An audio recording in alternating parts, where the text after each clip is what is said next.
Looking for another fun weekend. Boy, the Cardinal series will be great just to watch everything going on, especially Sunday, the final home game. Wainwright starting.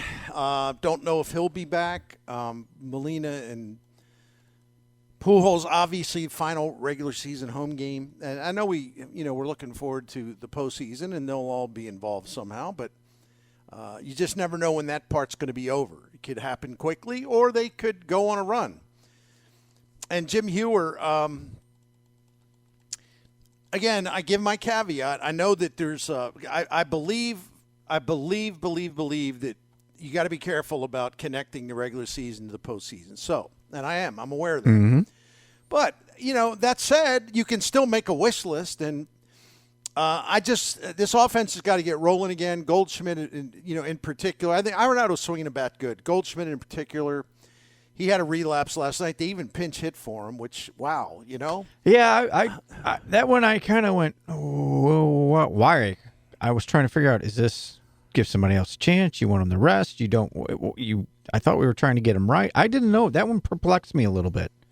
Well, I think it came down to, their best shot to win the game. I think he, absolutely, I believe he did not like the matchup because even though Goldschmidt's I assume and I hope he's still going to be the MVP, does not get a good look at Devin Williams with that changeup. And I think that had a lot to do with it. And he's not swinging the bat well, and I think that entered into it too. I liked it because it tells me that Marmol is going to do what he thinks is best. And I like the guys. There's a lot of guys, including the last two that manage a team, would not have had the guts to do something like that. That is true. I appreciate a guy that's got the guts to do something like that. And the other thing is that we all know that Lars Nootbaar was in a terrible way there for a while, but I do believe the dude's entitled to have a slump after everything he did in late July and all of August, just about. But so in his last 6 games, he's 7 for 19 plus 4 walks, a couple of homers, 3 doubles, only 2 strikeouts. I mean, Nootbaar came into that assignment last night hot, man. I mean, really hot. Batting .368, on-base percentage near 500, slugging percentage near 850, OPS over 1,300. That's just in like 23 at-bats he did all that stuff. I mean, 5 extra base hits, 4 walks, might have been a hit batter in there. So I think he was just taking his best shot. Now, I wonder if Marmol anticipated that, they were going to intentionally walk him. If not, he should have, right? Mm-hmm. Yeah. And they did intentionally walk him, so it didn't work out. But anyway, the wish list would be I'm going to take Arenado off the – well, let me take it back. Look, of course you can include Arenado because if you're making a wish list, you would say, well, Goldie and Arenado, hey, man, if they get back and they're both on a roll at the same time, the Cardinals are a different team. So we can say that. I'm just saying Goldie's in a much worse way right now than Arenado is. Yeah. That's all I'm saying. That my other wish regarding the offense is that they can figure out the outfield puzzle other than Nootbaar, because Nootbaar absolutely is a starter and absolutely should be in there just about every single game they play in the postseason, whether it be 3 games or more. He has been an incredibly important player. In fact, you know who singled him out the other night? They were asking Craig Counsell about the Cardinals before Tuesday's game, and Craig Counsell, everyone's asking about Pujols and Goldie and blah, blah, blah. And he just brings up unsolicited how impressed he is with Lars Nootbaar. And he just said, people need to realize he's played a major role in this. This guy really ignited them. And he's a heck of a player. So, I don't know how Cardinals fans view Nootbaar because he goofs off a lot, and that doesn't mean anything other than energy. Right. So I don't know if people take him as seriously as they should. He's a heck of a player, man. He's a plus defender. He hits for power. He draws walks. He gets on base. He plays a game smart. He plays it hard. He went through a bad slump for a couple weeks. It happens. Hello. So But they need to figure it out, the rest of that outfield. And depending on muscles, I don't know. I don't know like what they come up with. They'll probably run Carlson out there every day because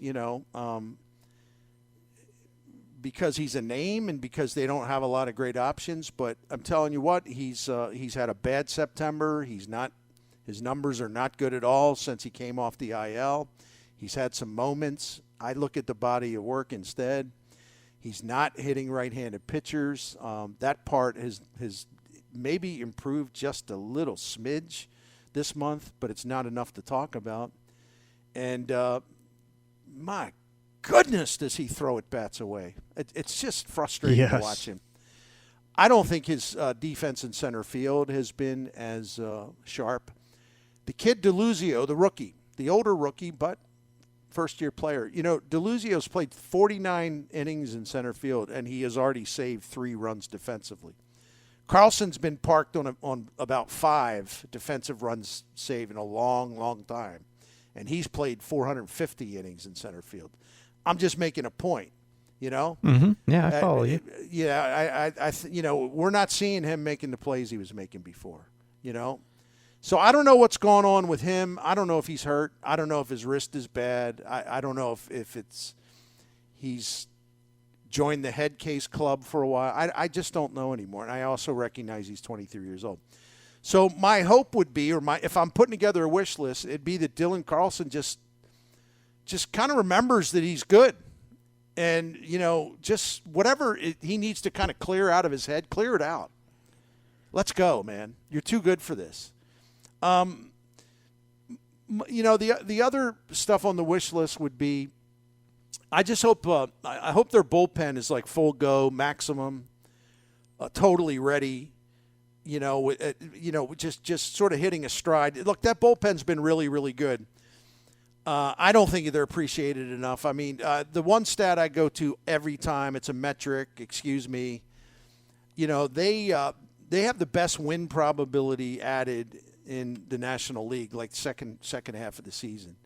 And it's really, really good in September. Every now and then, like last night, they're going to have one of those. But, when you're relying on J.J. Romero, who was really good at first, but his last 7 appearances, ERA's near 11. Thank you very much. Appreciate your help. I think we're going to have to go in another direction for the postseason. So I don't know. I mean, you hope that the one wish that just simply can't come true is that, and Jim Bowden hit on this in The Athletic, where he listed every contender's biggest concern. And he's right. He said, I don't have it in front of me, but he said the Cardinals, their concern is this. Their number one concern, their starting pitching just doesn't match up with the really good rotations in the National League, the ones that they're going to likely see in the playoffs. It's just not a good matchup. Mm-hmm. That's especially true now that Wainwright's got the dead arm or whatever it is that they're calling it. Miklasz is good at home. Not as always certain about that on the road, but he's actually had a really good season overall. Quintana looks great. Montgomery's on the fritz a little bit. And so, you look at it, and again, regular season doesn't mean postseason. Hello, Anthony Reyes versus Justin Verlander, Game 1 of the 2006 World Series. Remember that one? Yep.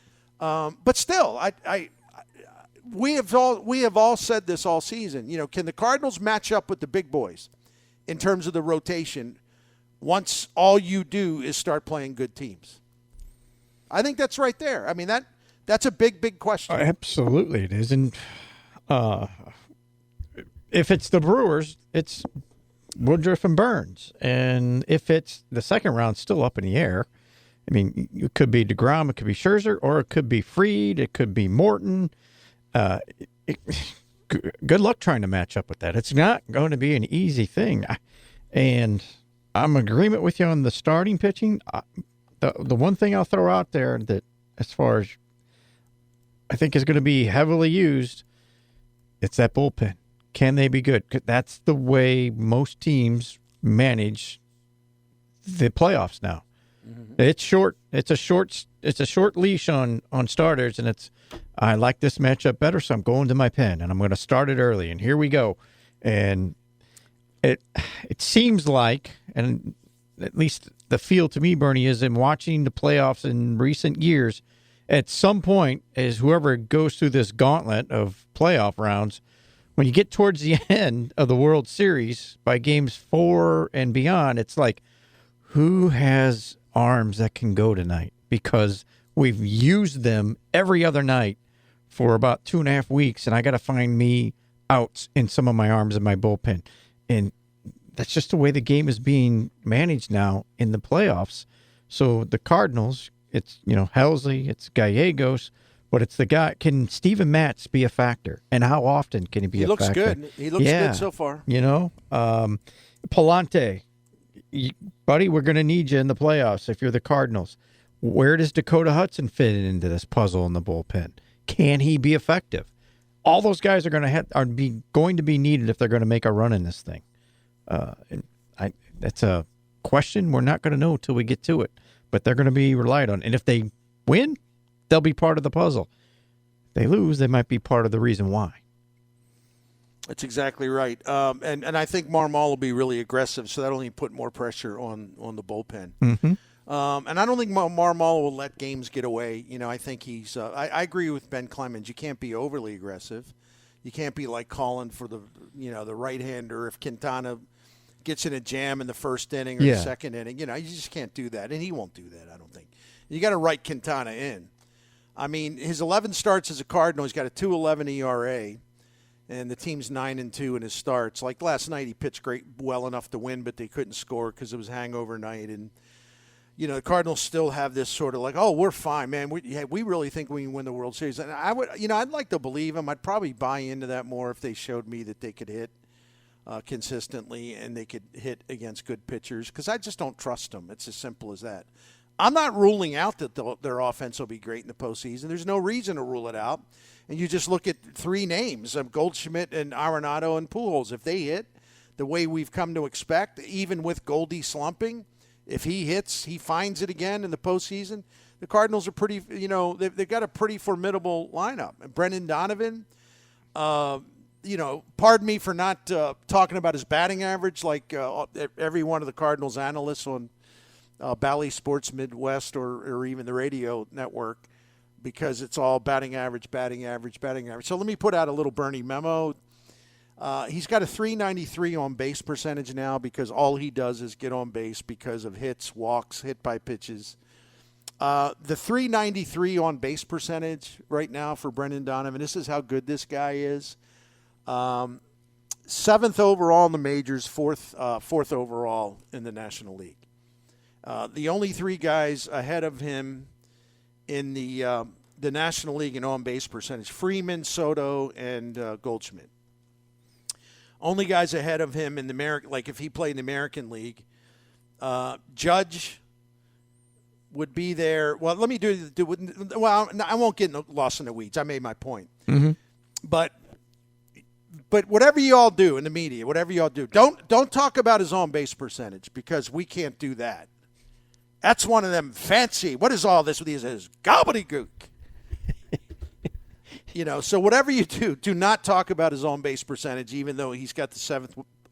He's 7th best in the game of baseball right now at getting on base. 7th best.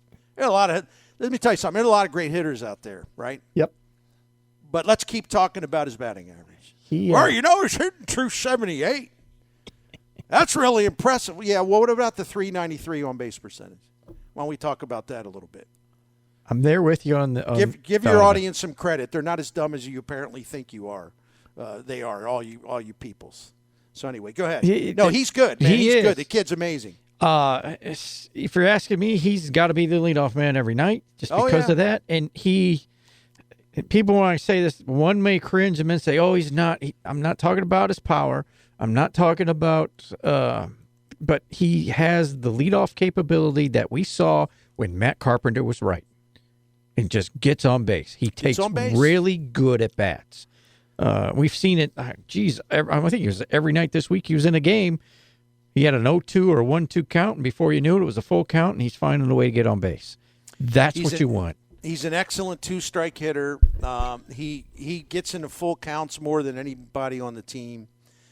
He's also got an excellent batting average and on-base percentage and slugging percentage with runners in scoring position where he does bring the power. I think these pitchers think, well, look, he doesn't have a lot of power, so I'm not going to give in to him here, not with runners on. I'm just going to try to strike him out. Here you go. Here's a fastball. Mm-hmm.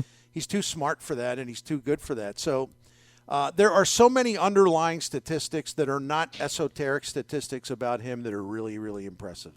And to think that Brendan Donovan, to think that he started last season in Class A baseball. That's crazy.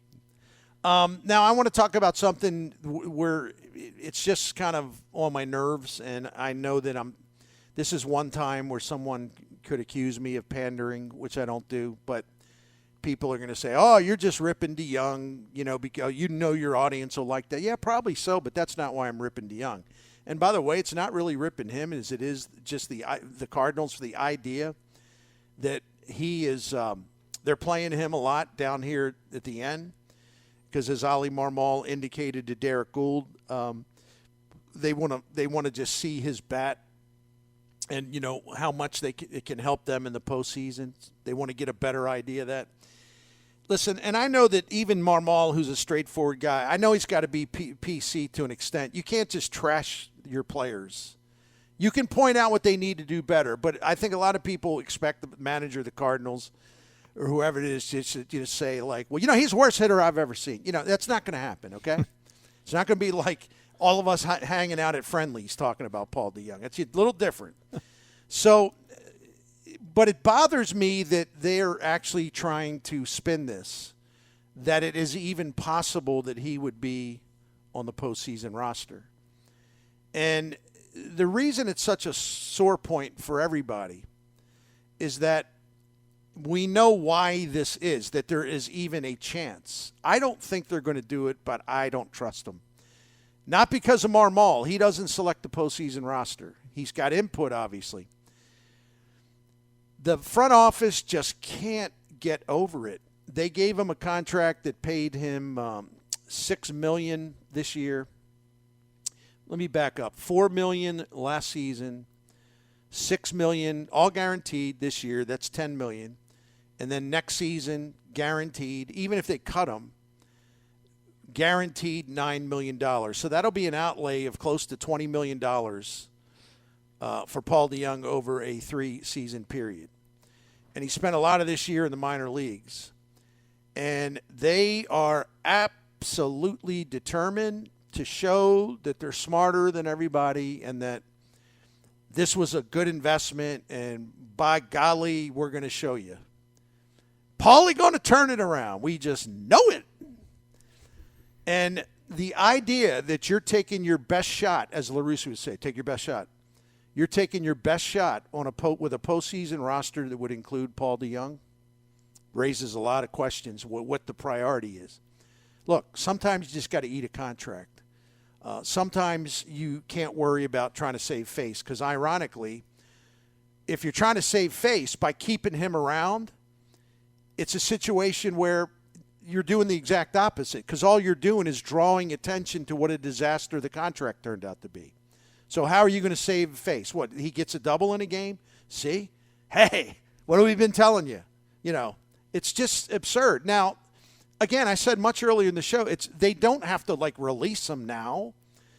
I just don't want to see him on the postseason roster. That's all.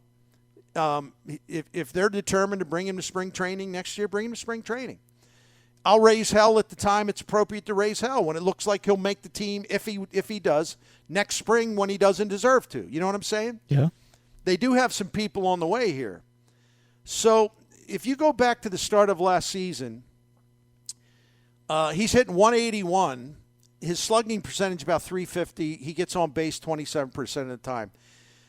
There's 250 major league hitters that have had as many plate appearances as him since the start of last season. 250 hitters. He's 248th in average, 244th in on-base percentage, 225th in slugging, 238th in OPS. Literally, statistically, factually, bottom 10 hitter in the major leagues over a 2-season period. He's hitting 153 going into the series this weekend, 153. His slugging percentage is under 300. And if you take into account the game he played last night, in his last 52 plate appearances, Paul DeYoung is 3 for 45, and yet he continues to get regular at-bats because, as Derek Gould wrote, and by the way, this isn't me dogging Derek. He's relaying what Marmol said. Yep. Because why would he be doing this? Why would Marmol be giving him regular bats? Quote, to see where his swing can be for the team off the bench in a postseason series. For the love of God. I think we've seen enough, right? What else is there to see? I know. My goodness, why are we still playing this silly game? And do they think that the fans are like completely dumb? They're not. They're smart. We all know about Paul DeYoung. He had his little run after that long stay in Memphis, but he tapered off. He's as bad as ever. 0-45. 3 for 45, I meant to say. 3 for 45. That's what he's doing now. Well, we want to see where his swing, if that swing can help us off the bench. What the hell else do you need to see, man? I got an answer for you. Two letters. No. You know what's also kind of funny about this? And listen, I got to admit, I got to come clean. I did not go nuts and go off when they traded Edmundo Sosa to Philly. Mm-hmm. Because that's when DeYoung had just come up in his first 2 games back. And Sosa was traded right then. Yep. His first 2 games back, DeYoung hit 2 homers with 4 RBIs. So I can understand where the Cardinals thought, well, he looks like he's in a better place. He'll be all right. And we need to open a roster spot for some pitching. We just do. And they were going through still a hard time there. So they had to clear a roster spot. And, they were never going to just like outright release Paul DeYoung. So Sosa was a convenient guy for that because, number one, he was not hitting at all for the Cardinals. He didn't look good at all. Mm-hmm. And number two, he was out of options. So it's not like you can just send him to Memphis, and somebody would certainly claim him on waivers if it came to that. And there were teams interested in him because he's got great speed. He's an excellent defender. And as he showed last year, he can hit if he's confident and he's relaxed and he feels like, the team supports him. The team this year was so busy trying to make Paul DeYoung happy that Sosa kind of fell by the wayside. So at the time, I understand their reasons for doing what they did, but also, if we're going to say that, and I'm being nice enough to say that, I think I should also point out that they love him in Philly, and the fact that the Phillies are collapsing, it doesn't have nothing to do with Edmundo Sosa. He has started games at shortstop, third base, left field. He can be used at second base. 60 plate appearances for the Phillies. He's hitting .315. His on-base percentage is .345, and he's slugging .593. He's 59% above the league average offensively since joining the Phillies. His last 12 games before today, hitting .364 with a 1.129 OPS, and he has saved runs defensively for the Phillies at 2 positions. And since the start of last season, he has more defensive runs saved than Paul DeYoung. And he's done it at 3 different positions. DeYoung can only play 1 position. Shortstop. Now, I know DeYoung is a good defender. See, I'm not going to do that thing. I'm not going to do the piling on thing. And we hear it from our listeners all the time. Oh, he's not that good defensively. You hate him. I get it. I don't blame you. Anything bad you say about his offense is 100% correct. But I don't understand the need to then make up stuff. Oh, he's terrible defensive. No, he's actually pretty good. He's not good enough, however, to justify offense that is this bad. Literally bottom 5, bottom 10 hitter in the major leagues over 2 years. So it gets down to this: what are they going to do? Are they really going to put him on the postseason roster? He can play only 1 position. What, you're going to take Tommy Edman out of a game and sub DeYoung in, or you're going to sit Tommy Edman or Brandon Donovan because, well, we got to get Paulie in there. Is that going to happen unless there's an injury? Are you going to take Brendan Donovan out of a game at second base and move Edman over to second? Oh, we got Paulie to play shortstop. Yeah, okay, he can play shortstop, but can he make contact with the pitch? And the thing of it is, Donovan could be very, very valuable because he could be used at all these other positions. And so what's going to happen? Here's the thing. I would expect Marmol to move him around. He's done it all year, and it's worked great. But what happens when he does it in the postseason, if DeYoung's on the postseason roster? By moving him out to left field or whatever, you're concluding that it's better to do that and have DeYoung playing shortstop and Edman at second because you wanted to move him to left field for whatever reason? I mean, this is just pure lunacy, Jim. It's just lunacy. And so how often will he really play unless there's an injury? Why are you talking about using him as a pinch hitter? What is that based on? That one's weak. Yeah. My point is just you can't insist, hey, we really think, we can match up with anybody. We think we're capable of going all the way. Do you think the Dodgers would carry a guy like this? I know Cody Bellinger's got his problems, but Cody Bellinger's also got a danger within him. He can wreck a team here and there. You think Buck Showalter's going to carry somebody like this into the postseason? No, they'd laugh at you. So I don't know. And again, it's not like he can play 4 positions. He only plays 1. I don't know, man. It's just I don't think they'll do it. And I know one of the reasons why they're thinking about it is because Nolan Gorman went downhill. Yeah. He did not hit at Memphis either when they sent him back. He's kind of a mess. But let me ask you something. If you have Gorman, then you can move Donovan around because you just lock him in at second and Edman at short. I'm not saying it's ideal, but I will tell you this. Even though his slump was real and it was bad, slumps are slumps. Nootbaar looked awful. Now he's doing better. And if you look at Nolan Gorman, I mean, you're talking about 13 doubles, 14 homers, slugging .425. And he's 6% or 7% above the league average offensively. Is that great? No, but he is above average. You know where Paul DeYoung is offensively? Paul DeYoung is 46% below average offensively. Gorman is at least above average. So what are they going to do here? I mean, I wish Gorman hadn't gone into a slump because now someone's doing the devil's work. You've given the front office a chance to say, like, well, Nolan's not hitting. And, I really like Paulie's at bats. I know he's not getting the results.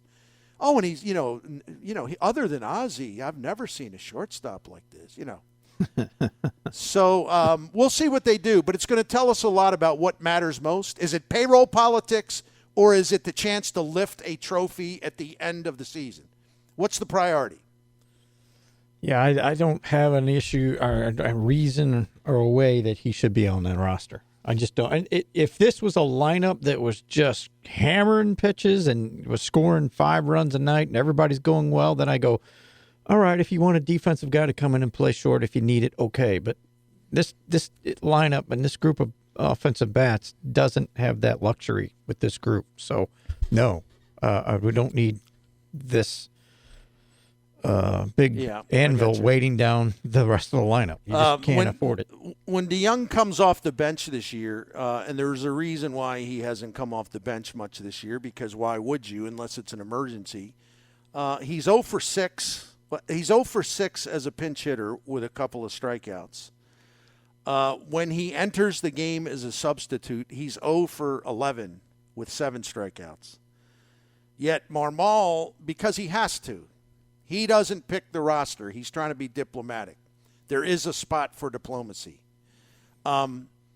He's telling the local reporters who cover the team, he's telling them, well, we got to see whether, his swing can help us coming off the bench as a pinch hitter in the postseason? I think the answer to that is no.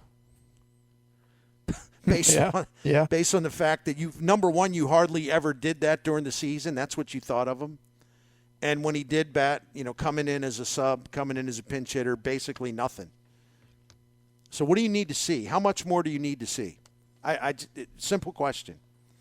Or are they just playing this along so they can, hoping he runs into a couple and they can justify,